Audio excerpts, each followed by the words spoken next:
I'm Jenn Tinline from Stamp-a-Ma-Jig.com. Today I'm going to show you how to use the Stamp-a-Ma-Jig.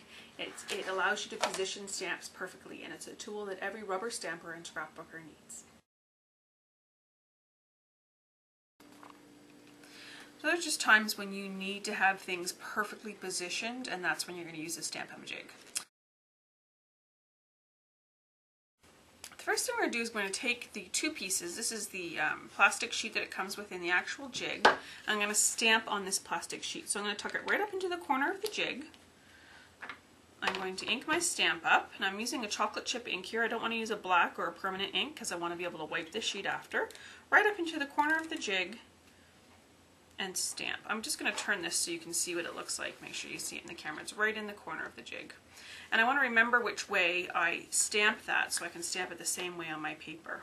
So I'm just going to move that jig out of the way, the pad. I'm going to take some of this Dotto, which is a repositionable adhesive, and stick it down just so that I have something to tack that down a little bit, but it's tape that I can pull off after. I'm going to lay the jig sheet here and get it perfectly positioned. So it does not matter if this stamp is on there crooked or not. I'm going to see if I can see the image on there perfectly. Can you see that on the camera okay? And then I'm going to stick this back in the corner.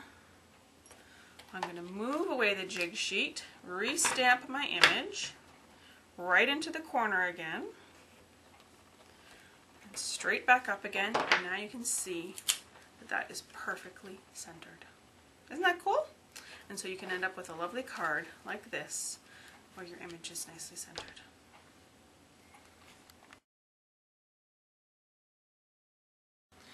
So to clean this, because this is a water-based ink, it's just a matter of just taking your wipe and just wiping it, and then you just let it dry, or dry it on your apron is what I do.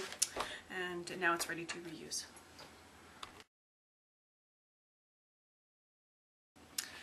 Sometimes when you're using the Stamp-a-Ma-Jig, you want to use it for cards like this where you've got little bits that you're placing together. Sometimes you want it to be a little more perfect. I mean, this set's cute just done by hand, but it's even better done with the Stamp-a-Ma-Jig. So I'm just going to show you a little trick that I did with that. This is the set. It's called All in the Family. It's got all these cute little heads and bodies and arms and things like that. So rather than fiddle around with my Stamp-a-Ma-Jig sheet, what I've done here is I've stamped some cardstock vellum. And this is just permanent sheets. These are just cardstock vellums. They're a little hard. They're permanent sheets that I'm going to stick into my stamp case and just store it with that. And anytime I need to use my jig, I can just pull out those sheets.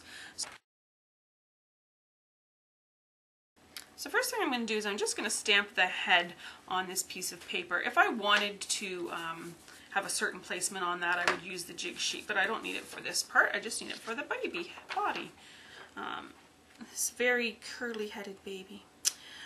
So now you can see, I hope you can see that in the camera, that I've positioned the body to be right up against the head.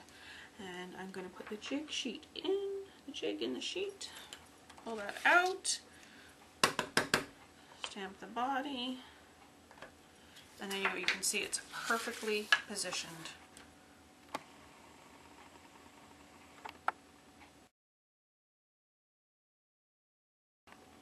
So these are some of the kinds of projects you can make with your Stamp-a-Ma-Jig. Thanks for watching Stamp-a-Ma-Jig Basics. I hope you'll find lots of uses for your Stamp-a-Ma-Jig. Be sure to check back often to Stamp-a-Ma-Jig.com for other videos, tips, and techniques. Thanks!